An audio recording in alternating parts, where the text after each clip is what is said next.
Good afternoon, and thank you for joining us. My name is Chrissy, and I would like to welcome you to the virtual book launch for Get a Clue, the fourth and final book in the Bookish Boyfriends series. I'm so happy to welcome longtime friend of the Doylestown Bookshop, Tiffany Schmidt, as she discusses Get a Clue with award-winning author Elizabeth Eulberg. I'd like to begin with a little housekeeping. Tiffany and Elizabeth will be discussing Get a Clue for about a half hour. Following that, I will be moderating the question and answer portion of the event. If you would like to submit a question, please click on Ask a Question at the bottom of your screen and enter your question there. If you're watching from a phone or a tablet, click on the icon with the question mark to submit your questions. If you would like to purchase the author's books from the Doylestown Bookshop, click the button on your screen that says Buy the Book. We have curbside pickup available at both of our locations, or we'll be happy to ship the book to you. Tiffany will be stopping by the bookshop to sign any books that are ordered tomorrow. Those orders will be available for pickup Monday, or we'll be shipping them out at that time. I have had a few questions during past events from viewers who are used to Zoom events. So to avoid any confusion, it's only our guest authors and myself who will be participating via video and audio. You may interact with us through the chat box on your screen and of course through the Q&A. Now, a little bit about our authors. Tiffany Schmidt is a former sixth grade teacher. She lives in Pennsylvania with her family and spends her time baking cookies, chasing her sons and puggles around their backyard, and writing the kissing scenes first. Tiffany is the author of the Bookish Boyfriends series, A Date with Darcy, The Boy Next Story, and Talk Nerdy to Me, and our new one, Get a Clue, as well as 4 other books for young adults. Elizabeth Eulberg is not a detective, or so she claims. She is, however, the award-winning author of the Great Shelby Holmes middle grade series, as well as the internationally best-selling author of the YA novels Past Perfect Life, The Lonely Hearts Club, Prom and Prejudice, Take a Bow, and many others. Hello and welcome. Good afternoon. Or good evening for you, Elizabeth. I know. Hello. You could tell. Yeah, you could tell who's in the nighttime by my light. Thank you so much for having me, and congratulations, Tiffany, on your launch. Thank you. And all right, here we go. So be sure to ask questions because I can talk to Tiffany all day, and anybody who knows me knows I'll talk all day, all night. Tiffany, thank you so much for having me be part of this because you know how much I love the Bookish Boyfriends series. And then to have one of the books be Sherlock inspired was great. And I finished reading Get a Clue this week and I loved it so much. So for those who are just joining and might not know about Bookish Boyfriend, the series, and Get a Clue, can you just give us a little snippet of what they're about? Sure. I always say, is there an echo? Is that me? No, you're good. Okay. I always say the Bookish Boyfriend series is what would happen if Miss Frizzle from Magic School Bus taught high school English instead of elementary school science. You guys don't have an echo? I think I might have to take off headphones. Oh, you sound good to me. Hey, so I'll just hop in real quick. Oh. You got it. We're going to have to use them. Let me try to do something with her audio, though, really quickly. Okay. She's still here. It's going to be okay. All right. Let's connect your head. So I can hear the echo. Are your headphones? Now I can hear the echo. Okay, now much better. Let's see. Now I don't have an echo. Okay. There we go. Oh, no, I do. Oh, really? Yeah, I didn't have it when we were in the green room. I'm sorry, guys. That's okay. We'll figure it out. Sorry, everybody. It's the beauty of virtual events. It worked 2 minutes ago in the green room. Yeah. I'm going to refresh the screen here. Sometimes that cures everything. So everyone, hang on. I know I always say, like, if it's not to shut off and turn off and turn it on again, doesn't work. I'm always like, oh, I don't know what to do now. Tell me to bring me different headphones. You know what? I know this is so basic that I have ones that plug in, but I feel like, Any better? Let's see. Or do you I still don't hear it an echo? now. All right. Oh, so okay. Go with that. All right. Okay. So I always say the Bookish Boyfriends series is what would happen if Miss Frizzle from the Magic School Bus taught high school English instead of elementary school science. Because the books that Mrs. Gregoire assigns to her English class start to kind of manifest in her student's life. So in Get a Clue, she has assigned Huck to read Sherlock Holmes. And I don't know how many of you have seen my favorite show of the year, which is Ted Lasso. It's fabulous. It's just pure joy.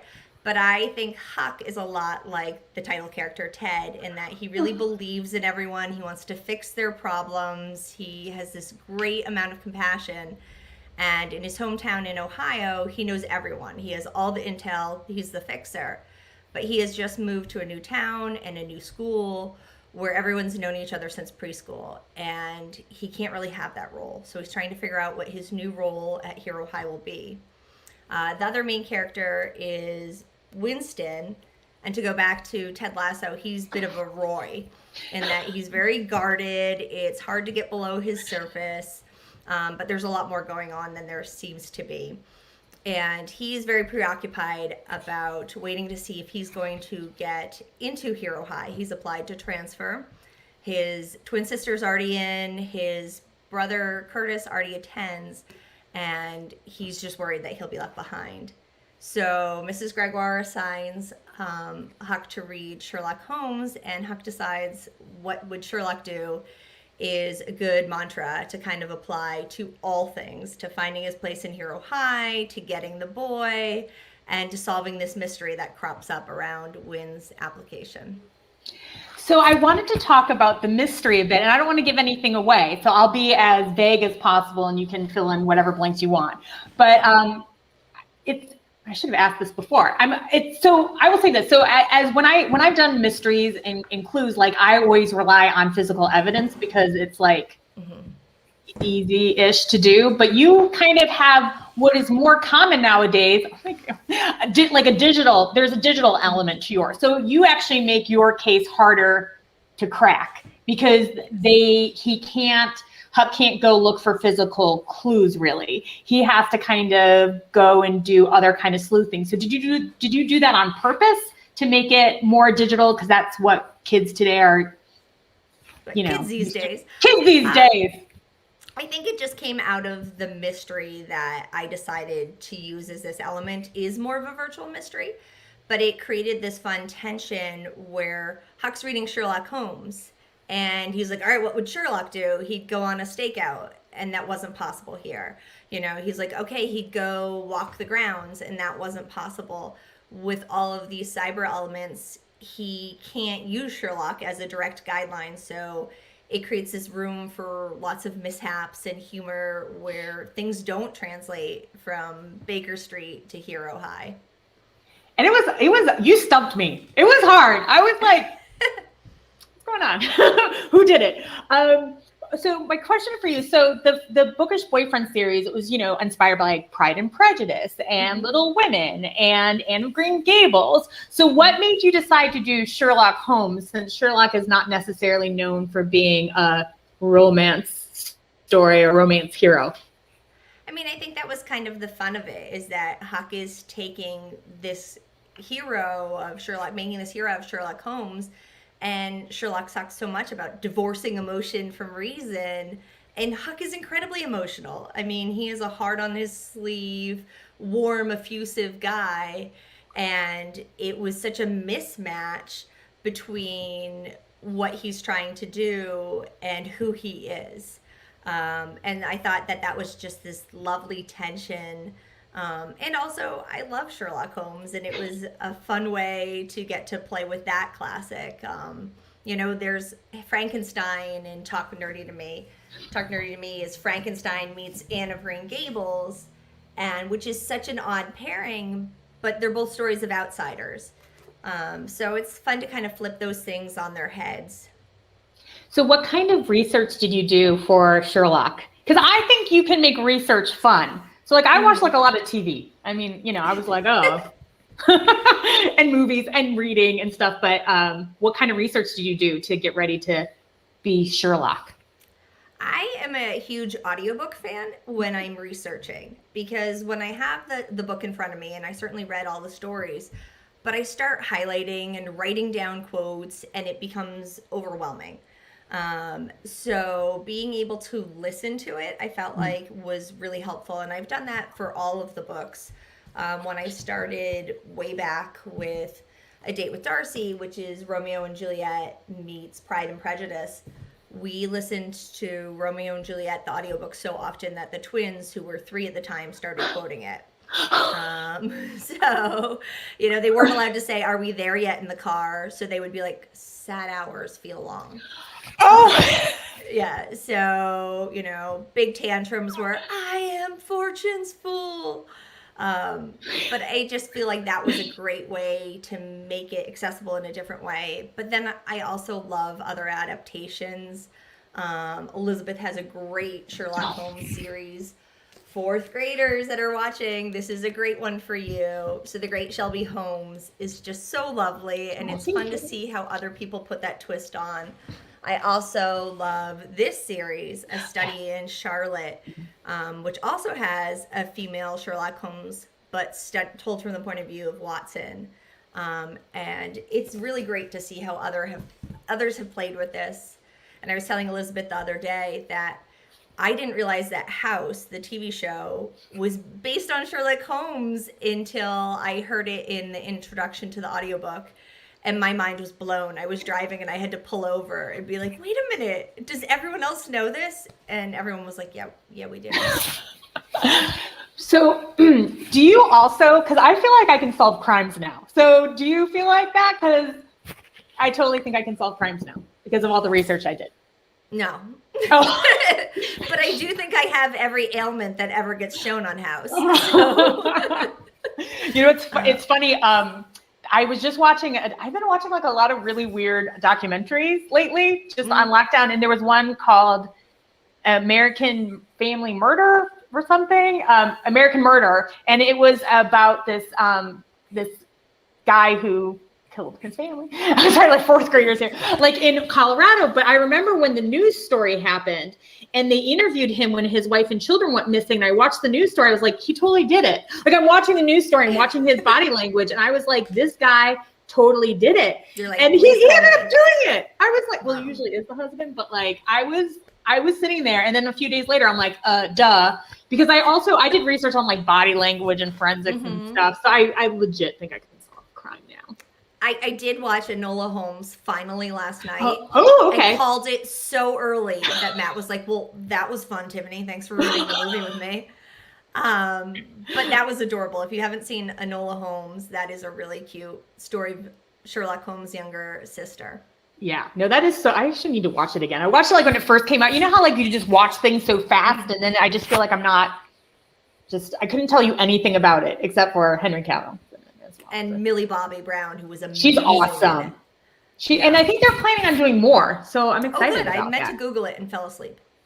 So one thing I wanted to ask you is, so when I read A Date with Darcy, which was the first book, I remember, and this was like, 3-4 years ago, I remember thinking, gosh, Tiffany did such a good job with all the secondary characters. You built such a great universe with everybody was just whole and it was all very inclusive. And then not knowing that a lot of the secondary characters would end up being the main characters in other books. So I was just curious of how did you know when you wrote the first book, how many more books there would be? Did you know who was going to eventually be picked for what book? Like how much did you know going in?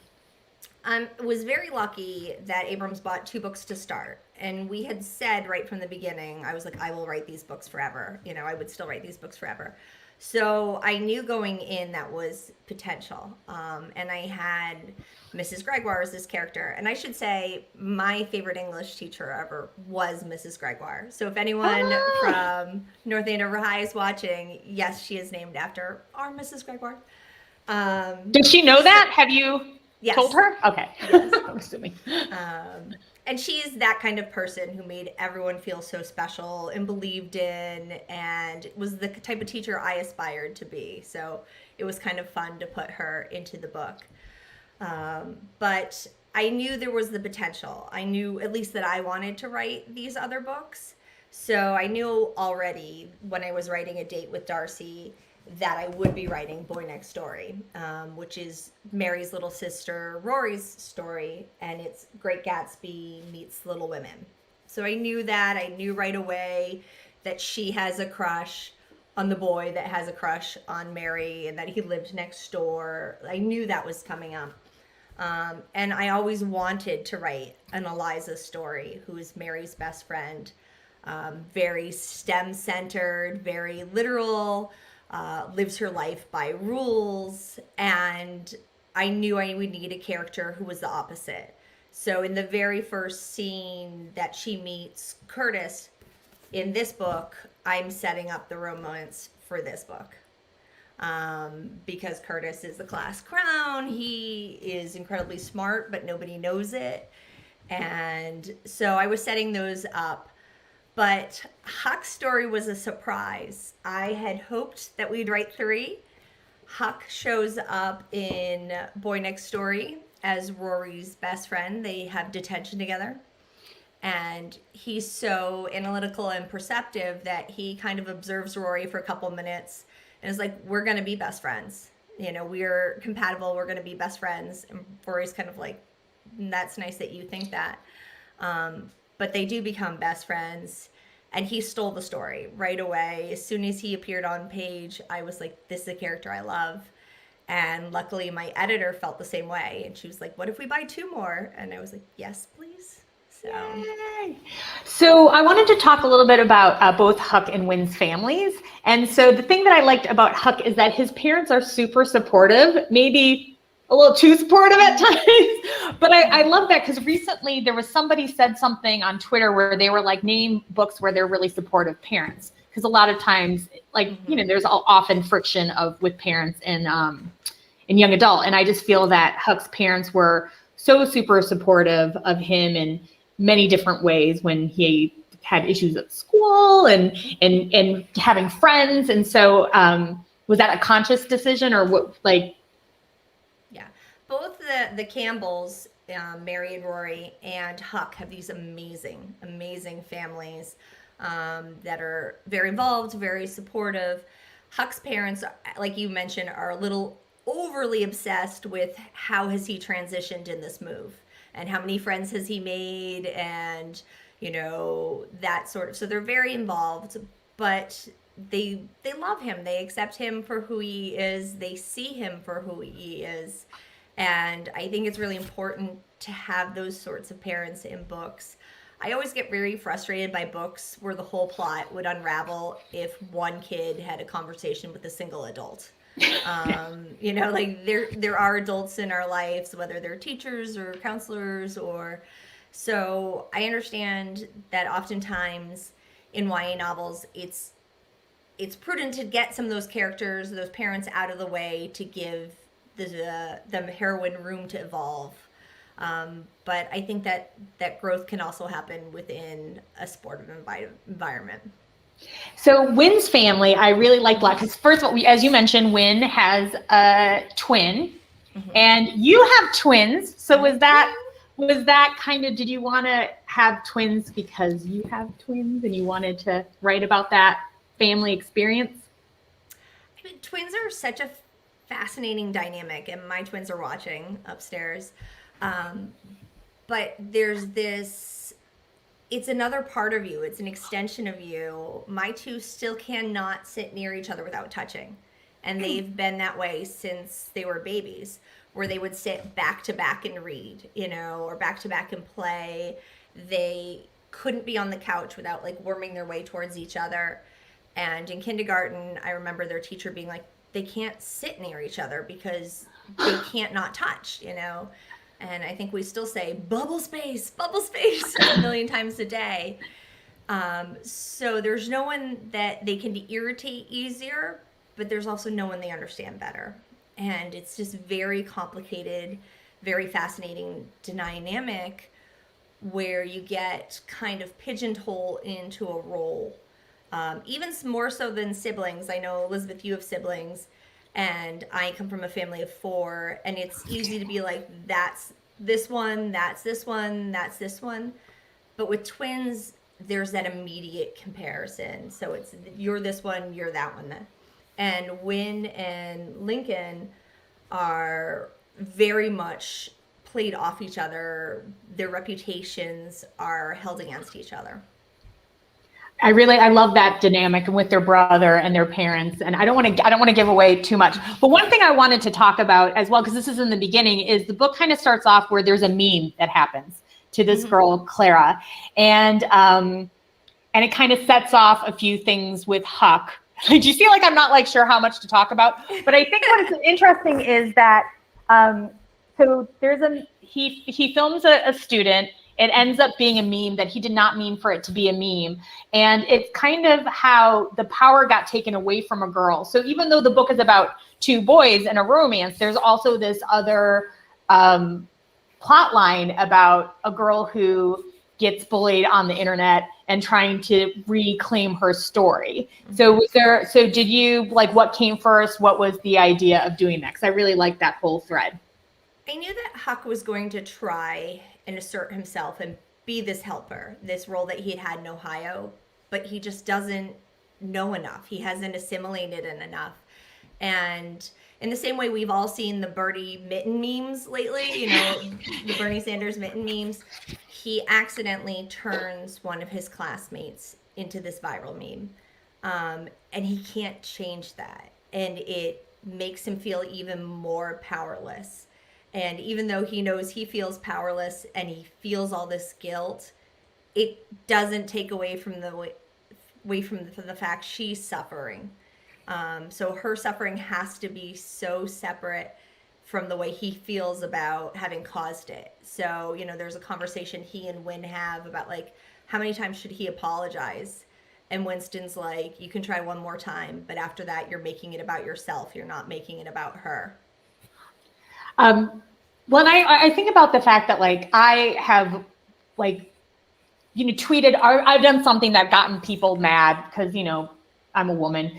But like, at least it's something like I said. And I can't imagine, like, if you did something that made me, like, that whole dynamic is something I hadn't thought about, because, you know, I try to be as careful as I am, but I feel like especially now kids have, their whole life is online. Well, and especially now everything's online. And, you know, it's we were talking at one point, I'm like, gosh, I'm so red, my lighting. Because also we're getting so used to being virtual and having to see ourselves. It's like, you know, a lot of self-conscious issues. I'm really glad I was not a teenager back in the internet days is all I have to say.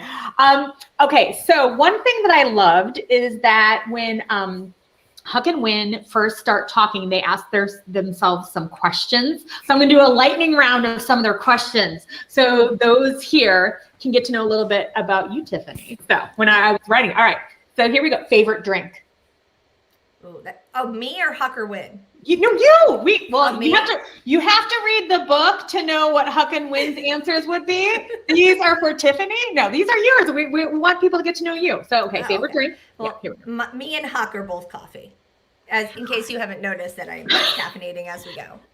You know, and it's funny because I'm thinking about, like, while I ask these questions, how much are going to be like, well, it's because it's mine. Because so much of when we write, we put ourselves in. So it's going to be like, yeah. So reality show. Oh, geez. I don't know that I watch the Lego Masters, I guess. We don't watch is that a good shows. Well, I remember seeing it. I haven't watched it. Animal. Seahorse or otter. Ooh, very good. Season. Summer.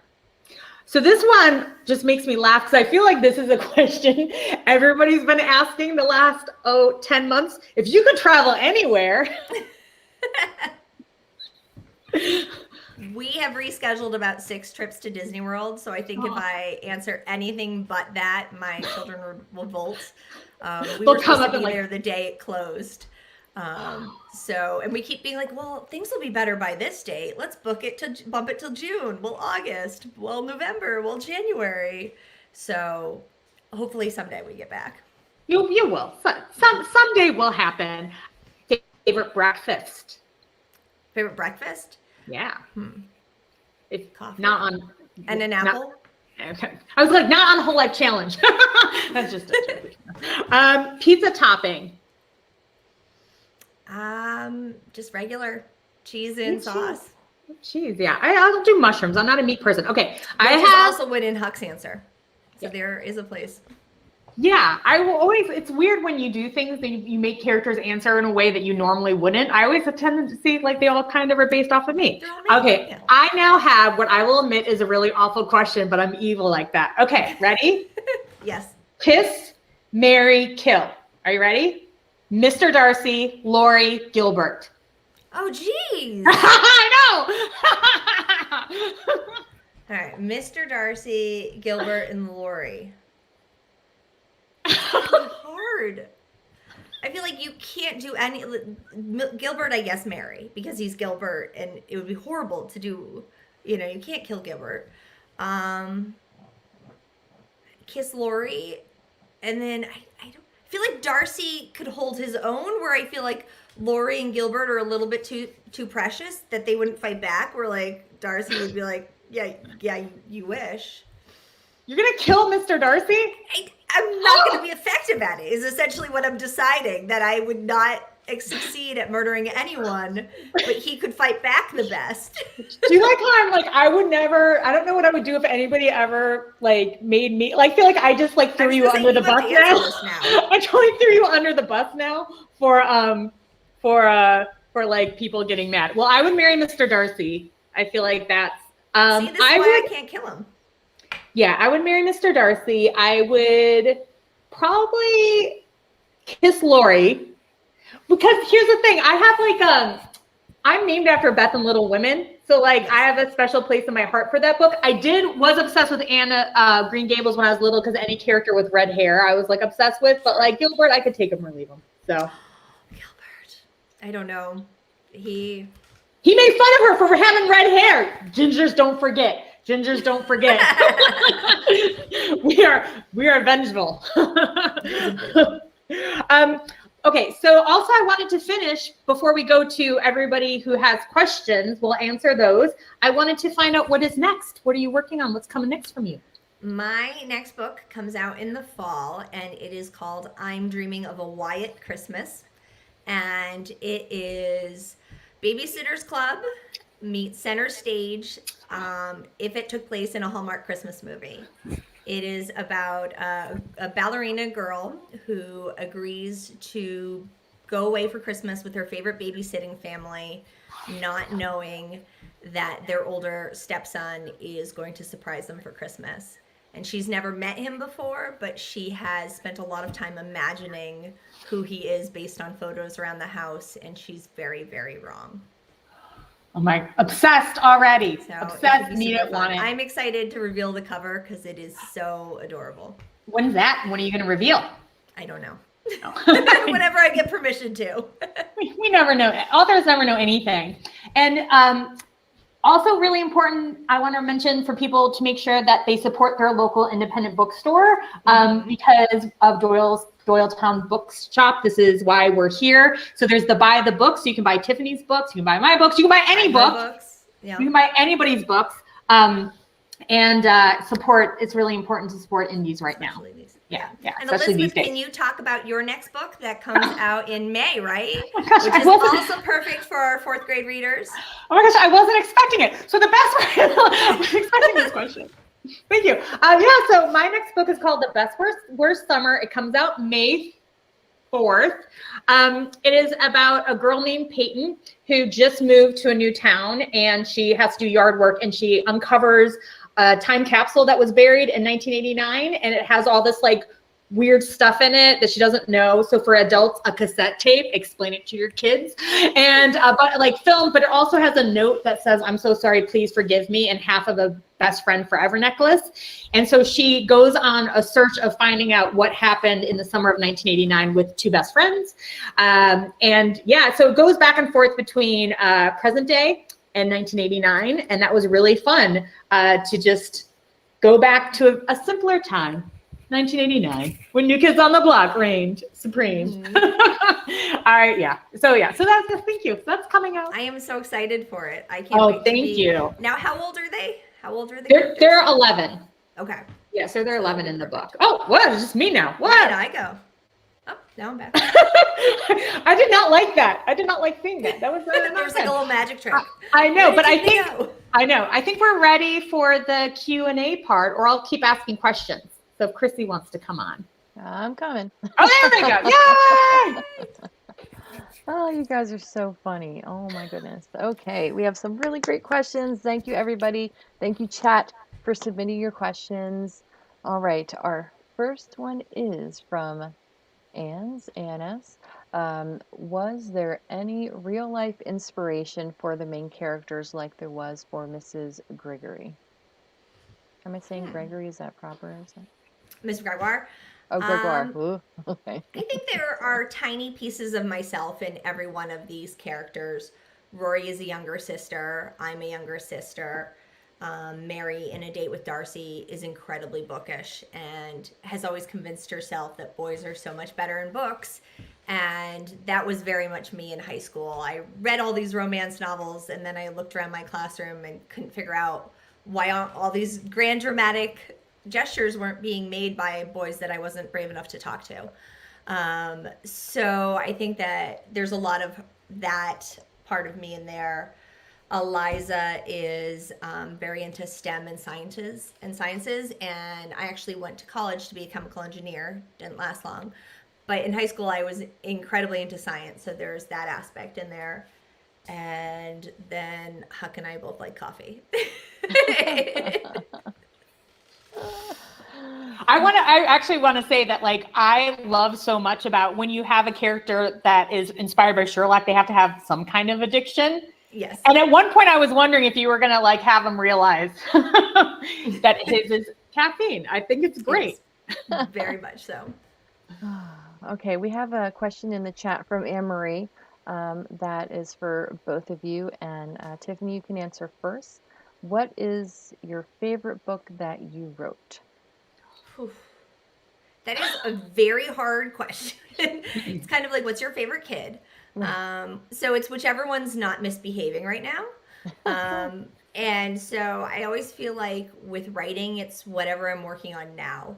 Until a book is published, it's just mine. Nobody else has reacted to it or said, interpreted it in any way. So while it's still mine, it feels very precious, and it's, my favorite till it goes out there, and then it becomes other people's, and I still love it, but it's just different. It's also fresher in my mind, where I had to pick up this book today and kind of be like, okay, remember everything, because I haven't read it in a year and a half. So yeah, whatever's next. Yeah, no, that is the hardest question. And I agree with Tiffany. Like, I have a young adult book that I've written that is still just between me and my agent, and I love it. It makes me happy. Because it's still the thing that's like of my heart, and I'm really proud of. And so we'll see. But I also always say like my first book in a way, because my first book was called The Lonely Hearts Club, and it was just, it's going to sound so, but it changed my life, just writing that book and having it get published, and the fact that I stuck with it, because it took 5 years because I didn't know what I was doing. Not that I know what I'm doing now, but, just like a lot of drafts, and that I stuck with it. So I always look at that and be like, you did that. And I don't know about you, Tiffany, but I always write with like my books near me. So whenever I have a doubt, I'm like, you've done it before. You got proof. You've like actually proof that you've done it before. So I think that's always the hardest step, is you go from page proofs, your very last read through of a polished draft, to a blank page, and you have to create a world out of words, and you have this finished polished thing in your head, and what's on the screen is garbage, and it's always garbage in the first draft. But with that finished version so recent, you're always like, I guess I forgot how. I've done it 9 times, but it's over now, because that's good and this is bad, so I must not be able to do this. And it's like you forget how hard it is in between. All right, this question is for Tiffany from Lori Morrison. Hi, Lori. I've loved all of the books in the series and have been so impressed with how distinct the first-person voices have been. Is Get a Clue first person too? And how do you go about making sure each narrator has a unique and compelling voice?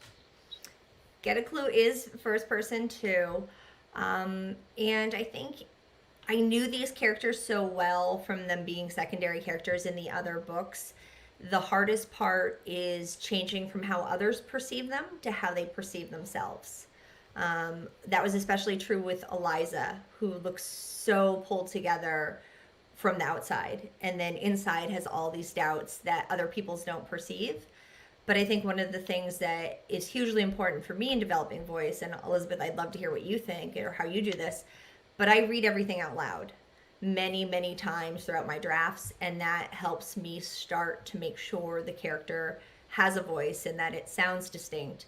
And when I read them out loud, I do voices. It's just how I do, sixth grade teacher forever. But I can see when something doesn't sound like a character because I'm actually hearing them speak it. What do you do, Elizabeth? Oh gosh, I don't read aloud until like the latter part of it, and that's just mostly to, when you read something aloud, you find so many more mistakes. Like, I used just 14 times on a page, and this doesn't read right. But yeah, I always spend a lot of time like on the character before I sit down to write. And so it was funny, not to whatever, but for the best worst summer, the Peyton person, it starts off with her saying this is going to be the worst summer ever because she just moved. She was forced to move to a small town. She left all her friends behind. And so she was very kind of grumpy. And then when it goes to 1989, the character of Melissa, her first line is, this is going to be the best summer ever. And she's very excited. She's with her best friend. Everything's going to be great. Like so much so my editor's like, she needs to calm down. There are too many exclamation points. And why do you have like all these, like, I also was trying to explain things like VCRs and you like back in 1989, if you wanted to watch something on TV and you missed it, too bad.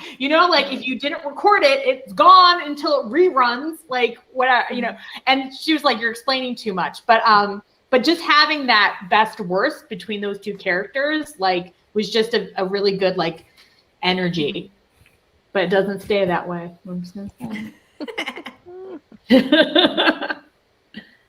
right, and this question is from Terry, and it's for both authors. Do you receive fan mail asking for special requests, such as more storylines with a certain character or a book on a particular subject? I do forget a clue. I've actually been kind of shocked and blown away and touched by how many, Instagram messages or tweets and emails I've gotten over the past couple days of like, well, what do you mean there's not more? And what about this person? And I want Lance to have a book. And what about Clara? And what is Lily's story? And which is incredibly flattering because it means they care about these characters as much as I do, and are so invested and want to spend more time in this world. But that feels especially true for this series, that people want everyone to have a turn in the spotlight, which I'm so touched by. Which that reminds me of a question I was going to ask, and then I forgot because I got distracted. But okay, so there could be more books. You don't know. Leave it open that maybe we all know it's not out of like, a lot of it's out of our control. But if you did, because you do set something up, what would be the book that would be the one that is assigned to the character? Do you know what it is? Yes. Or can you just say because I what think it that's would the way be? my mind works. I could tell you the next three. Oh, It would be Lance and Gwendolyn, and it would be based on King Arthur. It would be prom themed, Arthurian prom. And then Clara needs a story. Yeah. That poor girl that I put her through so much damage. She would be Emma. And she's such an Emma. Yeah. And then Sarah and Hannah, who are a couple that are in the friend group from the very beginning, and they're this amazing stable couple. They need some time to grow, and I would send them on the Odyssey. And I would send Sarah off to ballet school for the summer. See, you got to put that stuff out there. Awesome, amazing, excited. So everybody make sure to buy plenty of copies of Get a Clue from Doylestown. If you'd like to, there's a button on your screen that says buy the books. You can click that and it'll take you right to our website. And Elizabeth, what about you? I know you get so much fun Spanish fan mail and, from Latin and Central America. See, it's for that. The question I always get the most is people always want sequels, and which is always nice because a lot of my YA standalone is usually like a lot of YA romance books end with the couple getting together, and everybody thinks they want a book of just the couple. Everything's great and awesome, but that's really boring to read an entire 300-page book where everything's just cool. Like they think they want that. And I did write a sequel to my first book, The Lonely Hearts Club, called We Can Work It Out. So when people ask for a sequel to another one of my books, I'm always like, did you read We Can Work It Out? I'm not going to make things that Like when I was writing that book, I was like, oh, this is when people are going to throw it across the room. Yep. This is also when people are going to throw this book across the room and get mad at me. Like you can't, you have to mess things up. So it's like a very, I actually have saved on my phone. I have that question of, are you going to write a sequel to, and have you ever thought about making your books into a movie? I've saved on my phone. So when I get that, I just copy and paste. Yeah. Cause it's just yeah. I mean, it's great though, that people want more. I mean, it would be really awful if all you heard was, can you please stop writing? No one cares. So yeah. No more. No más. Por favor. Okay. Our next question is from Rayanne. How do you balance being a mom with being an author? Oh, geez. Am I supposed to have a balance? Because I really don't, especially these days. Wyatt, I mostly wrote at 3 to 6 a.m. and 10 to 11 p.m. Because it was during that first pandemic rush when the kids weren't in school full time. They were doing some virtual school, but we were still figuring it out. And, our youngest left preschool for spring break and never went back. So right now it's definitely a struggle. We're starting to find our stride. I'm starting to carve out tiny bits of spaces, but I have not been nearly as productive this year as I have in past years. But a lot of it is about routine and protecting your time. And when I do have time, making sure that that time is not being spent on Twitter or Instagram or doing those things that I can do multitasking. But spending the time I have really focused in single tasking, monotasking on being productive and doing a lot of pre-writing in my head, jotting down notes, taking voice memos so that when I do sit at the computer, I can make that output as fast as possible. And this is for both authors. This is from Cecilia. You've both adapted Arthur Conan Doyle and Jane Austen too. Is writing from classic source material limiting or freeing? And did you love them so much you felt you had to be completely faithful, or was there anything that you really wanted to change? I do change quite a bit because mine aren't really retellings. I always say Mary is not Lizzie, Rory is not, she's not Daisy from Gatsby, and she's not any character from Little Women. They identify with aspects of the story, and they certainly pull it into their lives. But for me, I love these books so much. I love these characters so much. And what I always did was I sat down and, why am I big? All of a sudden I got big. Maybe that's just on my screen. But... Because you're talking, I thought it might be nice. Oh, okay. But I made a list of what are the most salient parts? What are the parts that when I think of Anne of Green Gables, I must pay homage to this? So the drinking of the cordial and the horrible nickname and the horrible first impression. So it's kind of those tiny beats that make a book recognizable. So what is the green light going to be for Rory from Great Gatsby? What aspects of Little Women am I going to carry over? I knew I needed to do some sort of homage to the book burning scene, but I wasn't going to do that because that's so unforgivable. So there's a comedic version of that where she thinks she deletes something that her older sister has been working on for months, And she and Mary are freaking out that, oh my gosh, you deleted it. How'd you delete it? And Toby leans over and is like, Control Z.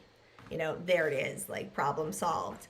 So it's taking those beats in the classics and finding a way to build the narrative around them or fit them in. What about you, Elizabeth?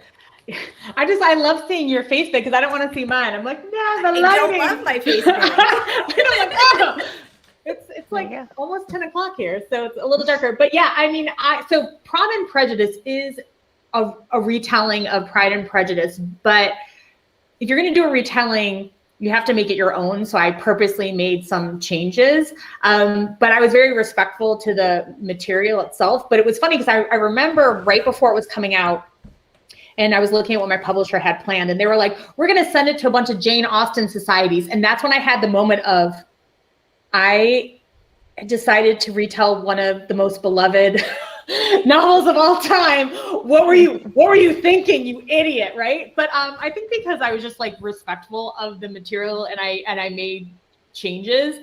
And I also waited until I finished writing it, that I watched a couple other retellings, and there were ones that I was like, oh, they did that. No, I'm good. No one's gonna get mad at me. But the Shelby series is a retelling, but it's more loosely based. And but again, it's a built-in fan base who you're waiting to see if they're gonna get mad at you or not. But I made my Watson be more involved than the Watson in the original. And it's one of those, find it freeing in a way. And I always say that Pride and Prejudice, Prom and Prejudice was my second novel. And I always say that like that was the book that taught me how to write, because when my first book, I didn't know what I was doing. I just put stuff, and it took 5 years. And with this book, I had an outline. I had a skeleton of a story by courtesy of Jane Austen, like a skeleton, and then I made it my own. And I had characters that I broke down and I made my own. So I sat down with an idea and characters, and then I got to play and live in that world. So that was really freeing in a way. And that's how I do all my books now. I always know what I'm doing before I sit down to write. It's very helpful. Helps me out a lot. I think one of the things I love about Shelby Holmes is because it is written for younger readers, this may be their first introduction to Sherlock Holmes, so that when they get older and they're reading the real stories, I imagine that they're going to be like, oh, 22B, that's where, like they're going to, this is going to be the original for them. And I love that. And I know that I've had a lot of people be like, well, I never read Little Women, so I read it after reading Boy Next Door, or I hadn't read Pride and Prejudice, but I feel like you made it accessible, so now I'm reading it. And I love that. And then when they come back to me with the Easter eggs that they found, I'm like, good job, you did it. Like, but that is such a rewarding experience that something would read one of my books and then be like, well, now I have to go see, now I have to go read Anne of Green Gables because I am attached to it through your characters. Well, and also those stories, all classics, but they're a little harder to read. Mm-hmm. And like Pride and Prejudice does not have a lot of dialogue, and a lot of characters don't have first names. It's all Mr. This and Mrs. This, and so a lot like books that are retellings are, as you said, like a good gateway into it, because it helps people like realize kind of what the story is. So. Okay, our next question is from Shannon. How did you come up with such amazing character names? I mean, mine are all, to a large degree, they're like inside jokes with myself, which I don't expect other people to get. But like Morrill, comes back to row, row, row your boat, where life is but a dream. And she's this character that is so whimsical and kind of struggles with the difference between reality and fantasy.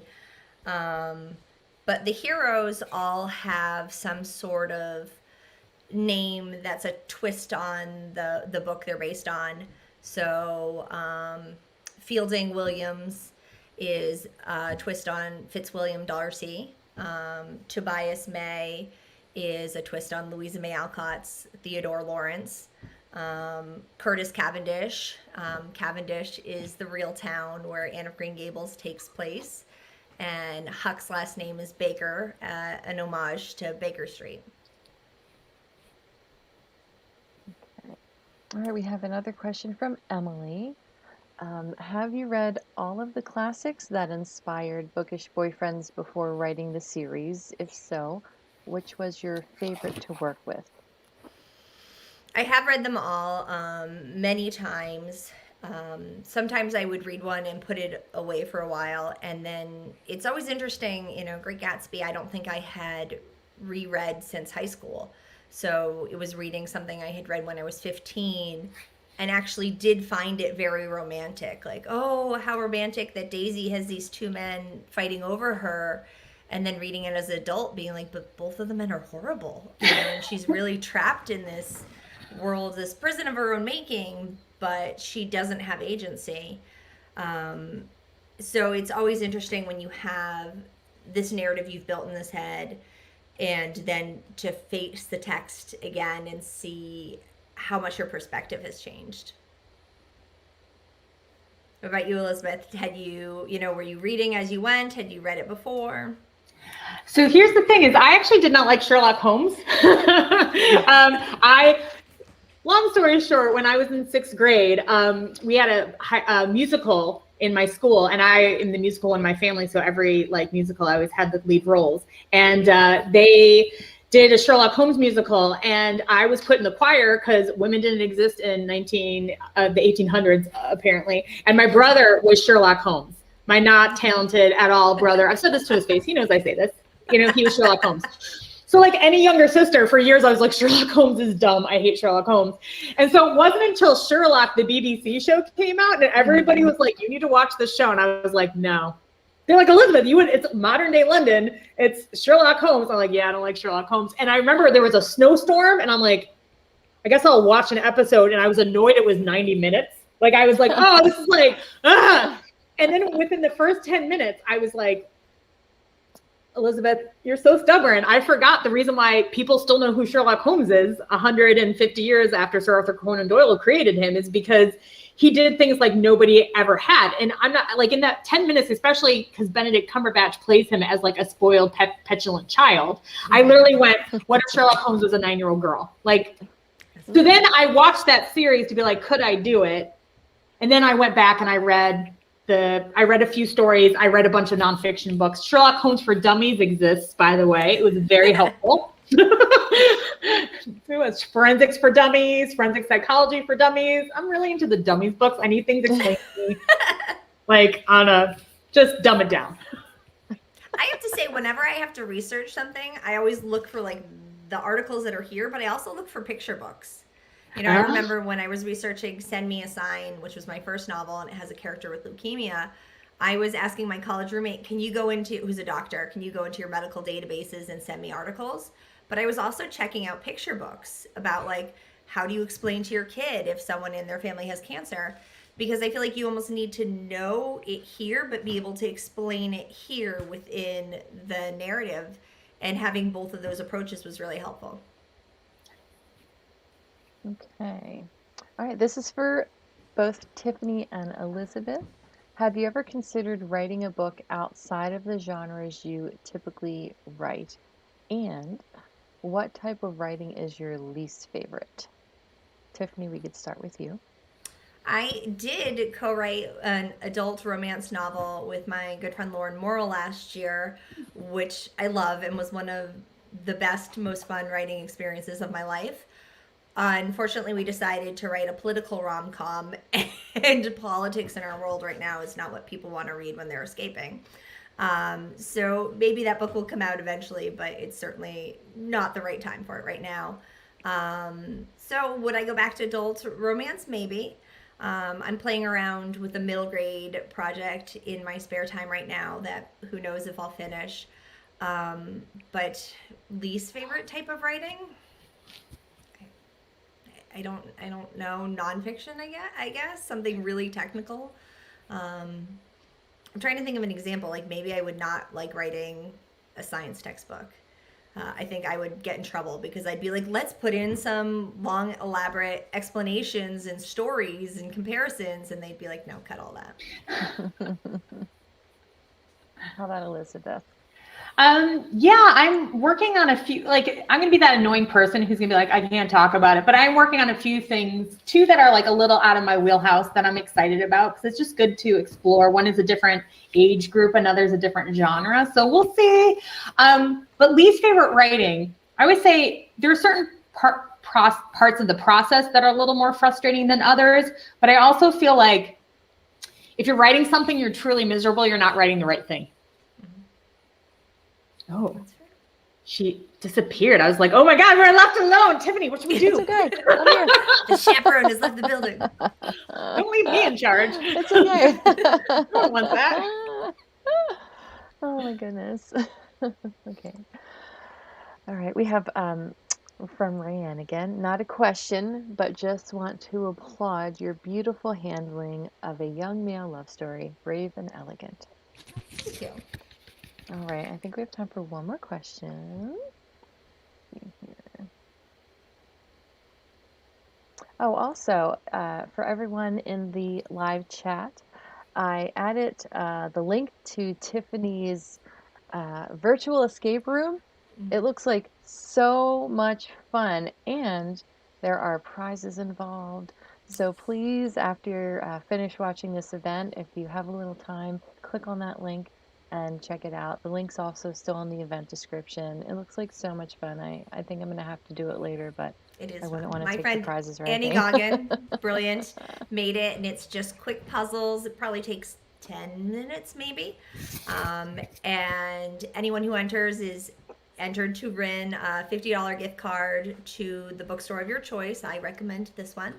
And it's open in through Monday night. I'll be picking one winner tonight, so you've got some time, get it done, and then I'll pick another one Monday night. But yeah, the link is there. It's in my Instagram bio. Check it out and do it. Okay, and this question is our last question from Carolyn. This is for both of you. What aspect of being a published author has most surprised you? And Tiffany, we can start with you. Oh geez. I don't know. I think it goes back to a little bit what I said earlier, how most jobs you feel like you've mastered it, but writing's a bit like teaching in that every September I had a new class and had to figure out who this class was, what they needed from me, what the best approach to teaching them was. You can have a wonderfully crafted lesson that went perfectly one year and then try that same lesson with a different class and it bombs. And writing is a bit like that the recipe or the outline or the process that works so great for one book, you try to apply that to a new story and everything falls apart. And that every time you are really starting from scratch and trying to work your way in, and there's a lot of work involved in getting to know it. And getting to know what the process will be. So I think that always surprises me, and I can tell you that now and articulate it, yet the first time I sit down with a new project, I'm going to be shocked by it again. How about you, Elizabeth? I think it is, you always think, oh, if this happens, I'll know I made it. And I remember being like, oh, if my books are in an airport bookstore, I'll know I made it. No, I remember seeing it. I was like, oh, yeah, no. I think there's always like uncertainty. Also, the amount of paperwork and non-actual writing of being an author. But also, I always think it's weird. And Tiffany, I don't know if this has happened to you, when people get really freaked out that you've like replied to them, or like I've had people cry at a book signing and I'm like, what's happening? And I'm like, wait, me? I was like, no, I'm not that exciting. Like I'm not that special. Nobody's cried over me yet. It freaks me out. I've been like, oh God, what? No, why? Me? Seriously? No. Once my sister was with me and she's like, yeah, she's not that great. I was like, see? Yeah. Not worth it. All right, now you guys need to step up your game. Nobody's cried over me yet. To be here with you right now is just... We don't want to make anyone cry today. It's a happy day. Oh my goodness. Well, I'd like to thank you both, and I'd like to thank everyone who joined us this afternoon for this really exciting book launch. Yes, we had to do it virtually. We miss having in-person events, but I'm so happy that we were able to see each other and meet this way. If you would like to purchase either of the author's book or pre-order Elizabeth's upcoming book, I just dropped a link in the chat, and there's also a button on your screen that says buy the books. You can click that. It'll take you to our website, and you can order your books there. Thank you, Tiffany. Thank you, Elizabeth, you. for being with us today. This was so much fun. So much fun. Well, thank you guys. Elizabeth, thank you for joining me from London. And Chrissy, you know, this is, I think, my 9th launch with the bookstore. Yes. And thank you for making it happen, even in these COVID course. times. And thank you for everyone that tuned in. You know, you guys have all made me feel so special and loved in a time that's very hard to find those pieces of joy. So I appreciate you all. Oh, my goodness. Elizabeth, it was so nice to meet you, although it's It was nice to meet virtually. you too. Hopefully Thank you for having someday. me. And I feel like we need to give St. Matt a little shout out for keeping the kids away. Though. Probably. Yeah. Like, are you like, oh, it's gonna go for an hour more and like take a nap? I might. Don't my give away my God. secrets. Well, this is so much fun. I don't want it to end, yet it must, because it's almost dinner time, isn't it? Or Thank you bedtime for both. Elizabeth. I know. Congratulations, Tiffany. Thank you. And, oh, I'm sorry, a very, very quick reminder. Any of Tiffany's books that you purchase, she's coming in to sign them tomorrow. They'll be ready Monday. So if you want very special signed Tiffany Schmidt editions, I would even draw a definitely little want to do it. picture. She's doing super cute little doodles that I won't give away. Is definitely worth it. Thank you both for joining us. Have a great rest of your weekend. Thank you, everyone. Thank you. Thank you. Bye-bye.